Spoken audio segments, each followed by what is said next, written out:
Route ఎట్లా అది ఇది అని చెప్పి మేము వాళ్ళని అడిగినాం. ఒక హైదరాబాద్ ఒక అనమీ కానీ ఒక మేడాన్ని అడిగితే మేము చేప పిల్లలు ఇస్తాం, డ్రమ్ములు ఇస్తాం, మీరు ఖచ్చితంగా మీరు పెట్టుకోరి మేము ఇస్తామని చెప్పి వాళ్ళు ఇది చేసారు. చేస్తే ఏంటంటే లాస్ట్కు లైసెన్స్ తెచ్చుకోమన్నారు.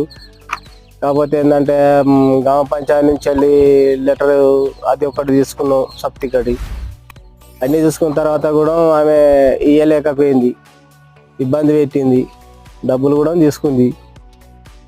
తీసుకున్నాక మరి ఎట్లా మరి ఆమె చిచ్చా పెట్టుడు, ఇక మాట్లాడకపోవడం ఇట్లా లేకపోతే ఇక మనం ఏం చేద్దామని మనం సొంతమన్నా ఉపయోగించుకొని చేద్దామని ముందుకు పోయి ఇక సొంతంగా మనం చేప పిల్లలు ఇలా ఆంధ్ర పోయి తీసుకొచ్చుకొని వేసుకున్నాం.